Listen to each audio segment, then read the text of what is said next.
আপনি এগুলো প্রয়োজন নেই বলে ফেলে দিচ্ছেন না তো? শেষ হওয়া ট্যাপের রোল দিয়ে দেখুন আমরা কি বানালাম। এই রকম পানির পাইপ দিয়ে 6 টুকরা এই সাইজের টুকরা কেটে নেব। কাটা অংশটির মাঝখান থেকে কিছুটা কেটে ফেলে দিব। 3টা অপ্রয়োজনীয় সিডি বের করে নেব।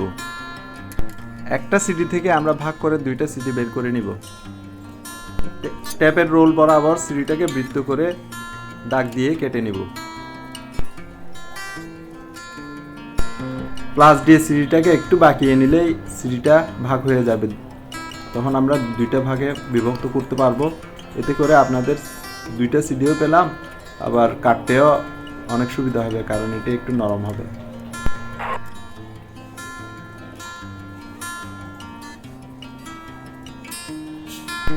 সিডির ছিদ্রটা আমরা শক্ত ট্যাপ দিয়ে গোল করে কেটে বন্ধ করে দেব।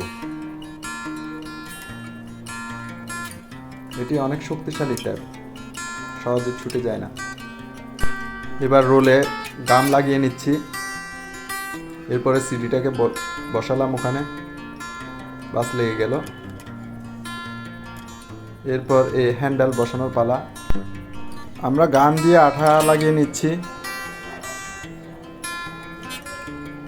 ভালো মতো আঠা লাগিয়ে নিলাম।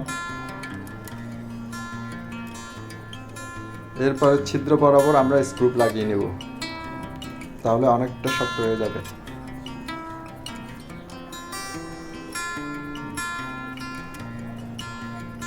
এখন রং করে ফেলবো।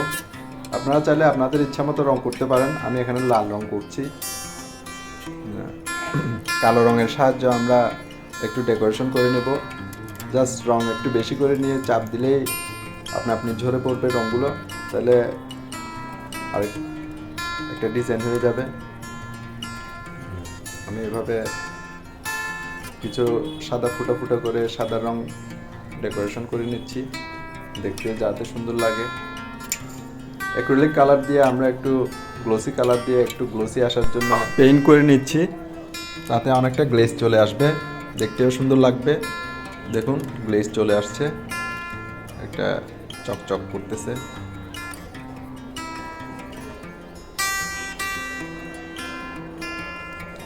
দেখুন চকচক করতেছে আপনার। আমি 6টা বানিয়ে ফেলছি। অবশিষ্ট পানির পাইপ দিয়ে একটা স্ট্যান্ড বানালাম। আগে আমি স্ক্রু, প্যারেক এগুলো আমার প্রয়োজনীয় জিনিসগুলো এভাবে কাগজের মুড়িয়ে রাখতাম। এখন এগুলো আমি এসব জিনিসের মধ্যে রাখবো, যেগুলো আমরা এখন তৈরি করলাম। সবগুলোর মধ্যে এক একটা জিনিস রাখবো, যাতে সব কিছু একসঙ্গে পাওয়া যায়। তাহলে আমার খুঁজতে সুবিধা হবে, নাহলে আমি খুঁজে পেতাম না আমার প্রয়োজনীয় জিনিসগুলা।